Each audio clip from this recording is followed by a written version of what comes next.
वालेकुम वरहमतुल्लाहि वबरकातुहू। नाजरीन खैर मकदम है, वेलकम है, स्वागत है आपका दैनिक लोक हित न्यूज़ सिल्लोड़ में। नाजरीन जैसा कि आप एक न्यूज़ से बाखबर भी हो गए कि आज एक ऐसी न्यूज़ वायरल हो रही है जिससे पूरे महाराष्ट्र की सियासत में एक जलजला और भूकंप आ चुका है कि कई सालों की राजनीति शरद पवार राष्ट्रवादी कांग्रेस से कर रहे थे, लेकिन आज उन्होंने राजनीति से संन्यास लिए चुके हैं। तो वो आज बहुत ही ये न्यूज़ वायरल हो रही है। और नाजरीन हम बता दें कि हमारे साथ में इसी पार्टी से ताल्लुक़ रखते थे, यानी कि तकरीबन 23 साल तक राष्ट्रवादी से ताल्लुक़ रखने वाले शेख शफीक, जिनका तारुफ और इंट्रोडक्शन के मोहताज नहीं है, ये शख्सियत पूरा सिल्लोड़ जानता है कि उन्होंने किस तरह से खिदमत अंजाम दी है यहाँ पर, और वो हमारे साथ में हैं। और इत्तेफाक की बात है कि उनसे मेरी मुलाकात हुई और मैंने उनसे कहा कि आप इतने 23 साल तक राष्ट्रवादी में आपने खिदमत अंजाम दी है और शरद पवार जी ने जो है तो आज संन्यास लिया है और काफ़ी उन्होंने उसमें काम भी किया है, तो उसका रीज़न हम जानने के लिए उनके साथ में आज खड़े हैं। और यहाँ पर देख रहे हैं कि यहाँ का जो बैकग्राउंड है, यहाँ पर मंजूर इलाही मस्जिद है और ये मिर्ज़ा कॉलोनी का एरिया है।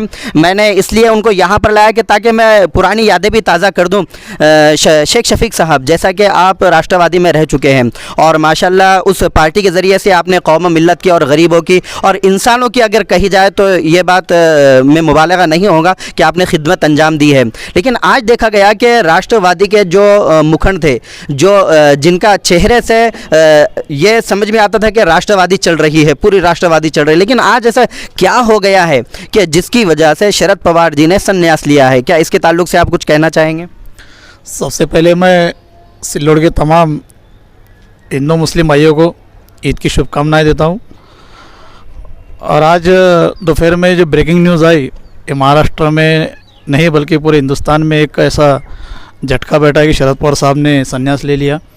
हम साहब के बहुत बड़े फ़ैन रहे हुए, हमने 23 साल उनके साथ उनकी पार्टी में काम किया है। और ऐसा देखे जाए तो साहब ने जब से राष्ट्रवादी की स्थापना हुई है तब से जितने आमदार थे, जितने खासदार थे, खासदार को खासदारी बनाया, आमदार को आमदारी बनाया। जो नवी पीढ़ी थी, नवी पीढ़ी में से ज़्यादा से ज़्यादा एक 10-5% लोगों को इंसाफ मिला। बाकी वही आमदार, वही खासदार, वही हमारे जैसे गरीब कार्यकर्ता, छोटे कार्यकर्ता, जो ग्राउंड लेवल के कार्यकर्ता थे, जिन्होंने आमदार किसी को बनाने का काम किया, किसी को खासदार बनाने का काम किया, ये लोगों को आज तक राष्ट्रवादी में न्याय मिला नहीं। क्योंकि हर ज़िले में एक नेता ऐसा था जो पवार साहब को चाहने वाले कार्यकर्ता है, अजित पवार को चाहने वाले कार्यकर्ता है। इनको कुछ बनने का मौका ही नहीं मिला। ज़्यादा हुआ तो ज़्यादा से ज़्यादा नगर सेवक या जिला परिषद सदस्य। लेकिन जो आमदार 1999 से आमदार थे, जिनका कैरेक्टर भी अगर ख़राब रहा तो पवार साहब के नाम पे फिर से चुन के आए, लेकिन उन्होंने कोई नवे पीढ़ी को जो है तो साथ नहीं लिया। और तो असल में इसके पीछे क्या शरद पवार साहब की ये गलती हुई, या उन्होंने इग्नोर किया, नज़रअंदाज किया, या उन्होंने बढ़ चढ़कर बढ़ाना चाहिए था? इसमें क्या खुसूसियत हो सकती है? इन्होंने इग्नोर ही किया और इग्नोर करने के बाद कार्यकर्ता भी ख्याल नहीं दिया। बहुत सारे कार्यकर्ता बम्बई मिलने जाते थे, उनकी समस्या उनके सामने रखते थे, लेकिन वो कुछ खास तरीके से ख्याल नहीं रखते थे। अच्छा, ये किस तरह के कार्यकर्ता पे ख्याल देते थे कि जो जिनके पास पैसा रुपया ज़्यादा है या जो इनकी तरफदारी करते हैं, ये किस तरह के कार्यकर्ता पे इनकी तवज्जो थी? नहीं, कार्यकर्ताओं पे उनका बहुत सारा ख्याल था, लेकिन कुछ लेवल पे लोग उनका क्या दिशाभूल करते थे और क्या उनको पट्टी पढ़ा के रखते थे, क्या उनकी आंखों में एक चश्मा रखते थे उनके अजित दादा के, क्या वो ग्राउंड लेवल के कार्यकर्ताओं को सुनने के लिए तैयार नहीं रहते थे। जिन्होंने राष्ट्रवादी बढ़ाने के लिए, आमदार बनाने के लिए, जिला परिषद अध्यक्ष बनाने के लिए जी तोड़ मेहनत की है, ऐसे कार्यकर्ताओं को मेरे ऐसे महाराष्ट्र में बहुत सारे कार्यकर्ता है। मतलब कि जैसे उनके आसपास के जो लोग रहते थे वो उनको बहकाने का काम करते थे, वह उन तक जो है तो उन कार्यकर्ताओं को पहुंचने नहीं देते थे, उनकी आवाज़ भी पहुंचने नहीं देते थे, जो ग्राउंड लेवल पर अच्छी मेहनतें करते हैं। देखो, वही वजह से राष्ट्रवादी पूरे महाराष्ट्र में आज ख़त्म हुई। और अब ये जो भूकंप आया, अब इससे और 2-2 घंटे में क्या ब्रेकिंग न्यूज़ आएंगी ये तो पता नहीं। और उनको हम शुभेच्छा देते हैं, उनकी सेहत अच्छी रहे। और अभी मुझे ऐसा लगता है ये पूरी राष्ट्रवादी अजित दादा की रहेंगी और बस यही सिलसिला चलते रहेगा बस। और महाराष्ट्र में अभी हमारे ज़िले के सतीश चौहान आमदार, ऐसे महाराष्ट्र में कई नेता है जिन्होंने पूरे राष्ट्रवादी ख़त्म करने का काम किया, कार्यकर्ता ख़त्म करने का। अभी कल जो रिज़ल्ट आया है महाराष्ट्र हमारे औरंगाबाद डिस्ट्रिक्ट का, गंगापुर फुलंबरी। अच्छा, वैसा वैसा आपने जो है तो 23 साल तक राष्ट्रवादी ज्वाइन किए, लेकिन अभी एक महीना पहले आपने शिवसेना जो उद्धव ठाकरे की है उसमें प्रवेश किया, उसमें शामिल हुए। तो इसका रीज़न बता सकते हैं आपके किस वजह से जो है तो आप राष्ट्रवादी 23 साल में रहने के बाद आप जो है तो शिवसेना ज्वाइन किए? देखो मुझे जो है तो ग्राउंड लेवल पे कार्यकर्ताओं का काम करने के लिए मुझे बहुत ज़्यादा पहले से ही मुझे इंटरेस्ट है, और गौर गरीबों का काम करना, सुख दुख में किसी के काम आना। मैं राष्ट्रवादी में 23 साल यही काम करते आया हूँ। पर राष्ट्रवादी में ऐसे काम करने वालों को भी ताकत नहीं दी जा रही थी। हमें कभी किसी की ज़रूरत गिर सकती है हॉस्पिटल के काम से, डिस्ट्रिक्ट में, महाराष्ट्र लेवल पर कोई हमारे को कोई काम नहीं कर रहा था। तो शिवसेना में आके भी मैं यही काम करने वाला हूँ, गौर गरीबों की सेवा करने वाला हूँ, नौजवानों के काम करने वाला हूँ। मुझे 24 घंटे कभी भी फ़ोन करो, मैं कभी भी जनता के लिए तैयार रहता हूँ। और शिवसेना में अंबादास दानवे साहब है, खैरे साहब है, ये ग्राउंड लेवल पे आधी रात को फ़ोन उठाते। ऐसा राष्ट्रवादी में कोई लीडर डिस्ट्रिक्ट में बचा नहीं था। इसलिए मैंने इनकी नेता, मुझे ना आमदार की ख्वाहिश बनने की है, ना खासदार बनने की, ना नगर सेवक बनने की ख्वाहिश है। मैं नगर सेवक भी खुद ही हूँ, मैं आमदार भी खुद ही हूँ। मुझे किसी की ऐसा ख्वाहिश नहीं है, मैं बस लोगों के काम करते रहता हूँ। और वो काम करने के लिए मैं शिवसेना में गया, क्योंकि शिवसेना राष्ट्रवादी के बाद ऐसी पार्टी है जो गौर गरीब का ख्याल रख सकते और अन्याय के खिलाफ लड़ सकती। ये शिवसेना पार्टी, बाकी दूसरी मैं पार्टी को नहीं मानता हूँ। मैं कोई आस के हमारे शिवसेना में नहीं गया हूँ, मैं सिर्फ काम करने के लिए राष्ट्रवादी में गया हूँ। तो शिवसेना में दो गुट है, एक शिंदे गुट है, एक उद्धव ठाकरे गुट है। तो आप किस गुट के ताल्लुक से ये कहना समझेंगे कि ये गुट जो है तो गरीबों का साथ देने वाला है? उद्धव बाला साहब ठाकरे गढ़ में मैं गया हूँ, और वो सुख दुख के लोगों को साथ देने वाले 40 साल 50 साल पुराना पक्ष है। उन्होंने गौर गरीब, पान टपरी चलाने वाले, रिक्शा चलाने वाले वहाँ पे आमदार खासदार बने हुए। उनका ने खानदानी आदमी कोई भी आमदार खासदार नहीं बना है। ये शिंदेगढ़ भी वहाँ से, एकनाथ शिंदे साहब भी खुद एक रिक्शा ड्राइवर थे, वो मुख्यमंत्री बने हुए। ऐसे उन्होंने गौर गरीब कार्यकर्ताओं को ही साथ देवा है, और वो गरीबों की पार्टी लेके चलने वाले हैं।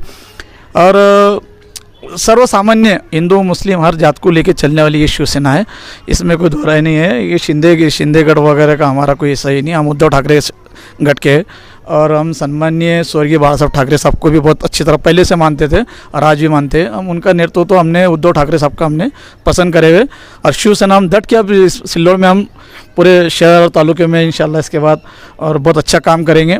और गाँव ग्रामीण भाग में अभी शिवसेना भी, खैरे साहब भी यहाँ का दौरा करने वाले, अंबादास दानवे साहब भी यहाँ का दौरा करने वाले। अभी बहुत सारा चेंजेस दिखेंगे।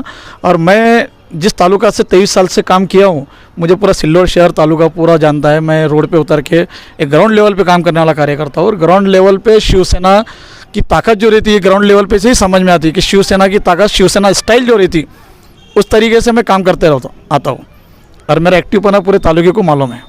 अच्छा, अभी आप सिल्लोड़ तालुके में या सिल्लोड़ शहर में कौन से मुद्दे के तहत आपके जहन में ये बात है कि वो होना चाहिए, जो जिससे गरीब जनता और यहाँ के इंसानों को ज़रूरत है, और वो मुद्दा कोई नहीं उठा रहा है, जिस मुद्दे को लेकर आप आगे बढ़ने की कोशिश करेंगे? बेरोज़गारी, नौजवानों की बेरोज़गारी है, किसानों की हालत ख़राब है यहाँ पे, और साहूकार लोग, खास करके जो साहूकार है ब्याज से पैसे बांटने वाले यहाँ पे औरंगाबाद सिल्लोड़ तालुके में बहुत हो चुके हैं, और वो बहुत गरीबों को तकलीफ़ दे रहे हैं। मुझे अभी भी पता चला है। मैं एक मुहिम शुरू करने वाला हूँ कि जो लोगों को, किसी ने घर गिरवी रखा, किसी ने खेत गिरवी रखा, जो बेघर होने के इसमें, जिसने अपने बच्चों को नौकरी लगाने के लिए साहूकारों से पैसे लिए, उससे अव्वा से सव्वा, डबल टिबल ऐसे कई पैसा लेने के बाद शेतकरी आत्महत्या कर रहा है, एक आम आदमी आत्महत्या कर रहा। अभी वो मुहिम मैं चलाने वाला हूँ, क्योंकि साहूकारी जो करना ये बेकायदा है। इसलिए यहाँ पे अभी मैं सिल्लोड़ शहर और तालुके में आपके चैनल के माध्यम से मैं शुरुआत करने वाला हूँ और बोलने वाला हूँ। जिसको भी इसके बाद अगर कुछ तकलीफ हो, मेरा नंबर सबके पास में हो, और उसको कैसा शिवसेना स्टाइल से सीधा करना है ये तो आने वाला वक्त ही बताएंगे। आपके चैनल से मैं बता देना चाहता हूँ कि सिल्लोड़ शहर और तालुका की इसके बाद की साहूकारी ये आप ख़त्म होते दिखेंगे। आपको कहना चाह रहा हूँ कि मैं अभी कल का आपको रिज़ल्ट बताना, अब जो गंगापुर पैठन की बात कर रहा था मैं, क्या गंगापुर पैठन फुलंबरी औरंगाबाद प्रॉपर ये कृषि उत्पन्न बाजार समिति में जो राष्ट्रवादी का पूरा सुपड़ा साफ हुआ, ये किसके वजह से हुआ? ये यहाँ के जो आमदार है सतीश चौहान, जो ग्राउंड लेवल पे कभी काम नहीं करते, इनकी वजह से मेरे ऐसे कई कार्यकर्ता, संतोष माने जो गंगापुर के उनके पिताजी माजी आमदार थे, वो पार्टी छोड़ के चले गए। उसके बाद में अभय पाटिल चिकड़गांवकर, उनके पिताजी आमदार थे, वो छोड़ के, मेरे से एक छोटे कार्यकर्ता, ऐसे कई कार्यकर्ता छोड़ के चले गए। तो ये अजीत दादा को, हमारे अजीत दादा को जो है, तो इनमें क्या ऐसी काली पट्टी है जो मैं पहले भी बोलते आ रहा, और ये इसका नतीजा जो है हमारे डिस्ट्रिक्ट से पहले से दिख चुका। अभी पूरे महाराष्ट्र में अभी राजीनामे शुरू हो गए। पुणे के शहर अध्यक्ष ने भी 1 घंटा पहले राजीनामा दिया। ऐसा भी और क्या तितर बितर होगा पता नहीं, लेकिन कुछ तो भी भूकंप होने वाला है यार। जब तक अब अजीत दादा के हाथ में राष्ट्रवादी, वो तो पहले से नेता रहे हुए, अभी भी नेता ही राष्ट्रवादी के, लेकिन अभी और क्या क्या भूकंप होंगे और कौन से चीज़ को उनको सामने जाना पड़ेगा। कौन से आमदार खासदार से कार्यकर्ता टूट रहे, आमदार जिनको जो कार्यकर्ता बनाते वो कार्यकर्ता दूर हो तो आमदार कहाँ से बनेंगे। लोग जो खासदारकी के लिए कार्यकर्ता काम करते, कार्यकर्ता ही नहीं रहे तो खासदार कहाँ से बनेंगे, इनकी सत्ता कहाँ से आएंगी। अभी भी अजीत दादा ने महाराष्ट्र में जाके ग्राउंड लेवल पे कार्यकर्ताओं को क्या तकलीफ वो देखना चाहिए। और ऐसे सतीश चौहान जैसे जो हर डिस्ट्रिक्ट में पूरी राष्ट्रवादी ख़त्म करे, ऐसे लीडरों को थोड़ा बाजू रख के जो आने वाले का, मैं तो अब राष्ट्रवादी में हूँ नहीं, लेकिन मेरे ऐसे कई कार्यकर्ता अभी जो दुखी है।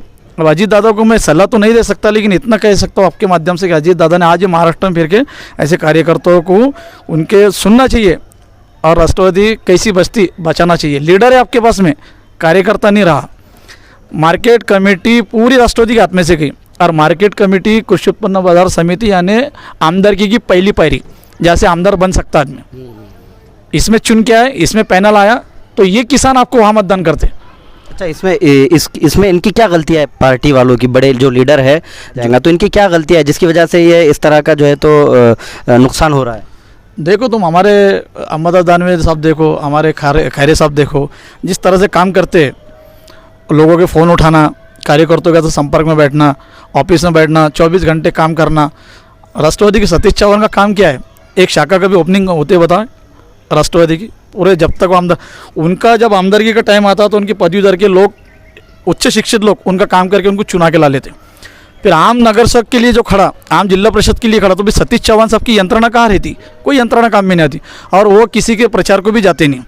अभी गंगापुर के लिए आमदारकी की तैयारी कर रहे हो, उनको एक बार आमदार लड़न दो उनको पब्लिक में से, दूध का दूध और पानी का पानी समझेगा। अभी मार्केट कमेटी थी गंगापुर की, एक कार्यकर्ता चुन के नहीं आया वहाँ पे, एक डायरेक्टर नहीं बना राष्ट्रवादी का। तो जो संगठन है, संगठन कैसा करते हैं, हम संगठन के फैन हैं। संगठन राष्ट्रवादी के शाखा ओपनिंग करना, दौरे करना, कार्यकर्ताओं के लिए वहाँ पे टाइम देना, ये कई टाइम नहीं देते पूरे डिस्ट्रिक्ट में, और सिर्फ ऊपर लेवल पे बाईप्लेन से आना जाना, इनके दरवाजे खोलना, रामा में इनको रुकाना, बस इस तरह से इन्होंने काम किया है। और ऊपर की पक्ष सृष्टि भी इन्हीं का सुनती, इसलिए गरीब कार्यकर्ताओं का पूरा चुराड़ा हो गया, यहाँ पे ख़त्म हो गया। और इतना ही शौक है ग्राउंड लेवल का, तो एक बार सम्माननीय सतीश चौहान साहब को एक बार आमदारकी लड़ने दो, जब समझ में आएगा कार्यकर्ता क्या चीज़ रहती है। या तो फिर मामूली जिला परिषद लड़ने दो, वो बहुत मराठवाड़े के आमदार है ना, उनको जिला परिषद के इलेक्शन वो लिमिटेड मतदान में से चुन के आते, और वो पावर सबकी मराठवाड़े में लोग मानने वाले, पदवीधर लोग अजीत दादा को मानने वाले, उनकी जगह क्या, उनकी जगह मैं भी पदवीधर के लिए खड़ा तो मैं भी चुन के आऊँगा। वो सतीश चौहान की जीत नहीं है, मैं खुद भी पदवीधर के लिए खड़ा तो मैं उनसे ज़्यादा मतदान से चुन के आऊँगा। तो लेकिन शरद पवार साहब की जो राष्ट्रवादी है, जिसमें नगर सेवक बनता आदमी, जिसमें जिला परिषद नौजवान कार्यकर्ता बनते, उनके लिए इन्होंने क्या किया जिले में, एक आपके माध्यम से क्या होता नहीं, कोई भी चैनल के माध्यम से सतीश चौहान साहब ने ग्राउंड लेवल पे जाके कहाँ पे मेड़ावे लिए, कहाँ पे महिला मेड़ावा, कहाँ पे युवक मेड़ावा, कहाँ पे किसान मेड़ावा, शेतकरी मेड़ावा, ऐसा बताओ। सतीश चौहान के नेतृत्व में मैं कसम खुदा कि मैं उनके गाड़ी पे कपड़ा मारूंगा, उनकी गाड़ी पे कपड़ा मारूंगा मैं, जैसा कोई राजकारण में चैलेंज करते हैं ना, ऐसा इसी तरह मैं चैलेंज कर रहा हूँ, उनकी मैं गाड़ी पे कपड़ा मारूंगा। सतीश चौहान ने आयोजक सतीश चौहान बोल के कहाँ बहुत बड़ा शेतकरी मेड़ावा लिए ग्रामीण में, जब वो यहाँ के लीडर मानते हैं ना अपने आपको, सिल्लोड़, गंगापुर, पैठान, वैजापुर का लिए ऐसा बताना। उन्होंने जो भी प्रोग्राम लिए हैं वो देवगिरी पे, जो उनका होम ग्राउंड है, जो कॉलेज है, जो ग्राउंड है, वहाँ पे साल में एक बार प्रोग्राम लेते पवार साहब का, उनका वो भी उनके स्कूल है, वहीं से पैसा जाता है, वही डबल टेबल जो भी रहता हूँ सब पूरे महाराष्ट्र को मालूम है, वहाँ कोई खर्चे काम नहीं होते, सब यंत्रणा उनकी है सब। ऐसा जैसा अब्दुल सत्तार साहब कुछ भी हो जो काम करते रहते हैं, किस तरह से वो आयोजक करते हैं, किस तरह से प्रोग्राम लेते हैं, किस तरह से शेतकरियों का मेड़ावा लेते हैं, किस तरह से हम भी छोटे मोटे हमारे तौर पे हमने काम करे हुए, तो इन्होंने उनसे सीखना चाहिए। ठीक है, मैं हमारे वैयक्तिक राजकारणी के जो भी है दुश्मन होंगे, लेकिन काम करने का तरीका इस सतीश चौहान, लेकिन काम करने का उनका तरीका सही है, तो आप उन्हें सही बता रहे हैं। संगठन में वो सही है, संगठन में वो बिल्कुल सही है। तो संगठन हमने भी, हम 23 साल से हम आमने सामने लड़ रहे हैं, इसलिए हमारी भी संगठन बड़ी है, हम उनके सामने पक्ष चलाए हुए हैं, इसलिए हमको संगठन क्या चीज़ है और कैसे चलाना ये हमको अच्छी तरह आती है ना। इसलिए इनके अब वो सुप्रिया ताई के खिलाफ में उन्होंने बात किए थे, मैं पहला शख्स हूँ श्रीकांत शिंदे की लाइव सभा में अब्दुल सत्तार के खिलाफ में मैं वहाँ पे गया था, सब मीडिया में दिखाया गया। तो भी हमारे राष्ट्रवादी की कदर नहीं की। 10 मिनट के बाद सुप्रिया ताई को बोला और 10 मिनट के बाद मैं जो है तो मेरे 2-5 दोस्त था कार्यकर्ता लेके हमने वहाँ पे घुसे। हमने इतनी डेयरिंग की वहाँ पे। हम डेयरिंग हम पहले से करते आते, हम डरते नहीं, उनके राजकारण को हम नहीं डरते। अरे सतीश चौहान उनके डर के हमारे डिस्ट्रिक्ट में कहीं भी नहीं जाते किसके प्रचार को। हमने 2-2 बार इलेक्शन लड़े, ग्रामीण में, जिला परिषद में लोगों ने इलेक्शन लड़े। सतीश चौहान बताओ कभी सिल्लोड तालुके में कभी किसके प्रचार को आए तो एक वीडियो शूटिंग बताओ उनकी, एक फोटोग्राफी बताओ कि कोई कार्यकर्ता के लिए सतीश चौहान ने जो है तो प्रचार दौरा किया। फिर उनके हाथ में राष्ट्रवादी देने का कारण क्या? जो आदमी महल में रहता उसको गरीबों की झोपड़ी की परख नहीं आती। और हमको जाने गरीबों में जाने की, और जो गरीब, जो युवक, जो ग्रामीण में एकदम ग्राउंड लेवल पे काम करने वाला, वही पक्ष को जिता सकता। ये क्या पक्ष में रातन दिन एसी में रहने वाले कभी पक्ष को नहीं जिता सकते। अब मैं इतना कट्टर राष्ट्रवादी का रहने वाला हूँ, आज मैं शिवसेना में हूँ। सतीश चौहान की अब्दुल सत्तार साहब की दोस्ती है। फिर मैं तो आपके माध्यम से ये करता हूँ कि सतीश चौहान ने अब्दुल सत्तार से सीखना चाहिए, संगठन किस तरह से करते करके इनका ट्रेनिंग लेना चाहिए आके। ये सतीश चौहान ने, मेरे डिस्ट्रिक्ट में एक भी सतीश चौहान ने, आज भी मैं बता रहा हूँ, एक शाखा ओपनिंग अगर किए होंगे तो आपने मुझे खुद किसी कार्यकर्ता को बोलने पे तो गएंगे 2-5 जगह बस ऐसा मेड़ा भी गड़ा है बता देना। आज मैं तुम्हारे माध्यम से यहाँ पे गौप्य स्पोर्ट कर रहा हूँ, बहुत बड़ा खुलासा। सतीश चौहान ने पूरे राष्ट्रवादी यहाँ पे ख़त्म करे, और उसी का जो हरजाना भुगतना पड़ रहा है। अभी महाराष्ट्र में राजीनामा देना चालू हो गए, हमने तो पहले ही दे दिए, बेलॉज दिए, आप तो आज लोग देना चालू कर रहे हैं। अभी 3 बजे के बाद राष्ट्रवादी के राजीनामे चालू हुए, जिलाध्यक्ष दे रहे, तालुका अध्यक्ष दे रहे, शहराध्यक्ष दे रहे। अभी और क्या क्या होता नहीं भरोसा। तो नाज़रीन, अब यहाँ पर बहुत सारे खुलासे की बातें सामने आई हैं कि राष्ट्रवादी के जो नेता हैं, अक्सर नेता, वो किस वजह से इस पार्टी से राजीनामा दे रहे हैं और कौन सी बातें राष्ट्रवादी को कमज़ोर कर रही है। और अभी शेख शफीक ने सतीश चौहान को भी एक चैलेंज किया है। शायद वो चैलेंज उनके लिए बहुत बड़ा चैलेंज हो सकता है, और वो इस न्यूज़ को अगर देख रहे हैं तो यकीनन वो इस बात को न्यूज़ के ज़रिए से जनता के सामने लाए कि जो चैलेंज उनको किया गया है वो चैलेंज वो सक्सेस है या अनसक्सेस है।